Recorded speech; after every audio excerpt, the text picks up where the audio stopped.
ओम नमो भगवते वासुदेवाय नमः। स्वागत है आप सभी का मेरे यूट्यूब चैनल पर।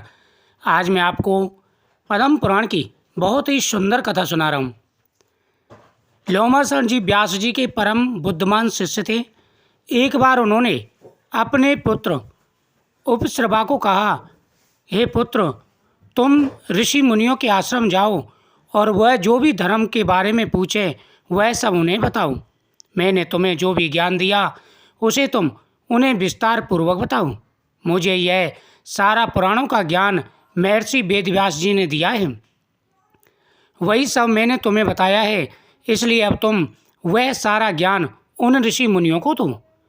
पूर्व काल में उत्तम कुलों में उत्पन्न हुए कुछ महर्षियों ने भगवान से साक्षात प्रश्न किया था।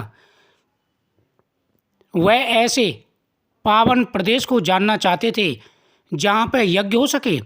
भगवान नारायण ने उनके प्रश्न पूछने पर बताया कि हे मुनिवरों, यह सामने जो चक्र है उसकी कहीं तुलना नहीं की जा सकती। वही दिव्य स्वरूप है और उसकी नाभि अत्यंत सुंदर है। वह सत्य की ओर जाने वाला चक्र है। इसकी गति अत्यंत सुंदर और कल्याणकारी है। अगर तुम लोग इसके पीछे पीछे नियम पूर्वक सावधान होकर जाओगे तो तुम्हें अपने लिए पावन प्रदेश की प्राप्ति होगी। यह चक्र धर्म में है और जहाँ जे जा रहा है, जाते जाते जिस भी स्थान पर उसकी नेमी जीर्ण शीर्ण होकर गिर पड़े वही पावन प्रदेश होगा। ऐसा कहकर भगवान अंतर्ध्यान हो गए और उसके बाद वह चक्र नेमी सारण प्रदेश के गंगवत स्थान पर गिरा। तब ऋषियों ने उस स्थान का नाम नैमिषारण रखा, क्योंकि वह चक्र निमिषीर्ण होकर गिरा था। और फिर नैमिषारण में ऋषियों ने दीर्घकाल तक चलने वाले यज्ञों का प्रारंभ किया। तुम वहां जाकर उनके पीछे पूछने पर उनके प्रश्नों का निवारण करो। इसके बाद उपश्रवा अपने पिता की आज्ञा मानकर वहां गए और उन सबको चरण पकड़कर और हाथ जोड़कर प्रणाम किया। उनकी नम्रता और प्रणाम देखकर वह सब ऋषि बहुत प्रसन्न हुए और सभी ने सूत जी का आदर सत्कार किया। ऋषि बोले, हे सूत जी, आप देवताओं के समान तेजस्वी हैं। आप किस प्रकार और कहाँ से आए हैं और आपके आने का उद्देश्य क्या है?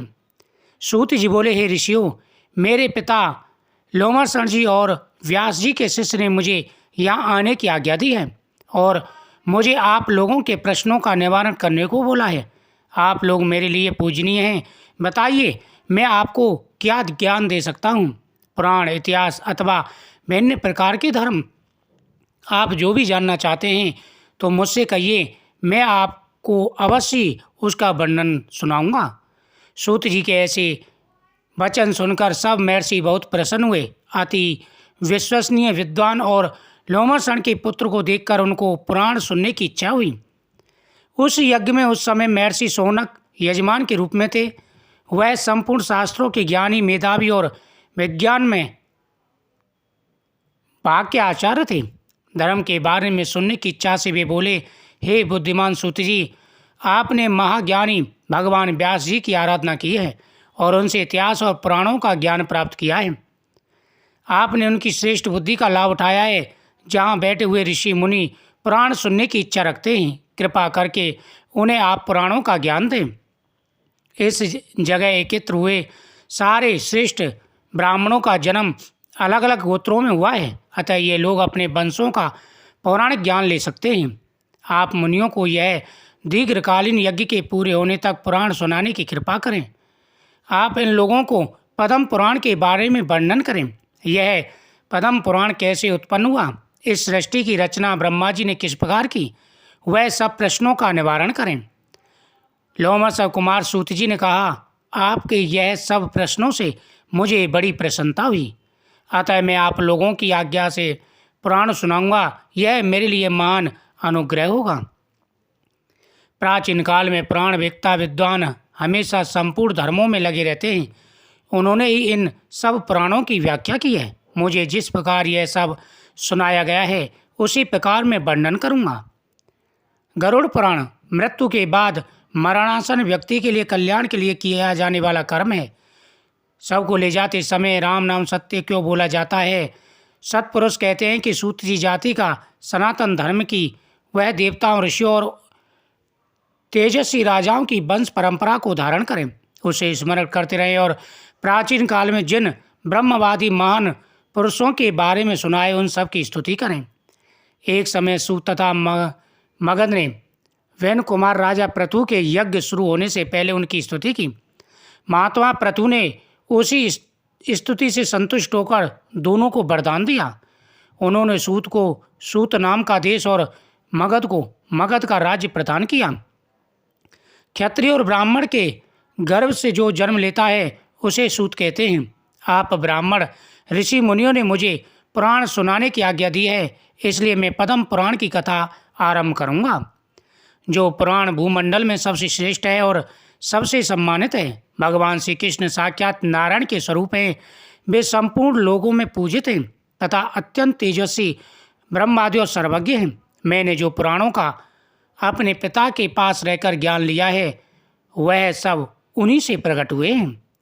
ब्रह्मा जी ने सबसे पहले धर्म, अर्थ, काम के साधक और अति पवित्र पुराणों का ही स्मरण किया। यह पुराणों में 100 करोड़ श्लोकों की रचना की हुई है। इतने सारे श्लोकों का पढ़ना और उनका सेवन करना असंभव है। इसलिए भगवान स्वयं प्रत्येक युग में व्यास रूप में अवतार लेते हैं और इन पुराणों को 18 भागों में बांट देते हैं। तब इनमें से 4 लाख श्लोक हो जाते हैं। देवलोक में आज भी वही 100 करोड़ श्लोकों का विस्तृत पुराण मौजूद है। पद्म पुराण में 5 खंड और 55,000 श्लोक हैं। सबसे पहले खंड सृष्टि खंड है, दूसरा भूमि खंड है, तीसरा स्वर्ग खंड है, चौथा पाताल खंड और 5वां उत्तर खंड है। ओम नमः शिवाय। यह पद्म पुराण भगवान की नाभि से उत्पन्न हुए कमल से उत्पन्न हुआ है। उसी कमल से इस सृष्टि की उत्पत्ति हुई थी। कमल का मतलब पद होने के कारण से पद्म पुराण कहा जाता है। भगवान विष्णु अत्यंत निर्मल होने के कारण यह पुराण भी अत्यंत निर्मल स्वभाव का है।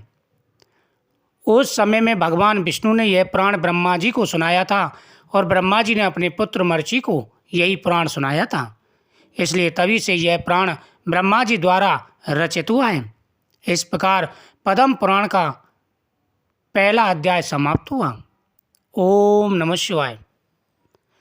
इस पद्म पुराण के श्रवण करने से भगवान की कृपा सदा ही बनी रहती है।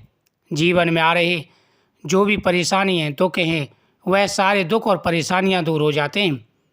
जीवन में आ रहे सारे कष्ट और परेशानियों का अंत हो जाता है। प्रतिदिन भगवान की कथाओं का श्रवण करने से व्यक्ति के जीवन में आ रहे कष्टों को और तथा संकटों को सहज में ही दूर किया जा सकता है। ओम नमो भगवते वासुदेवाय नमः।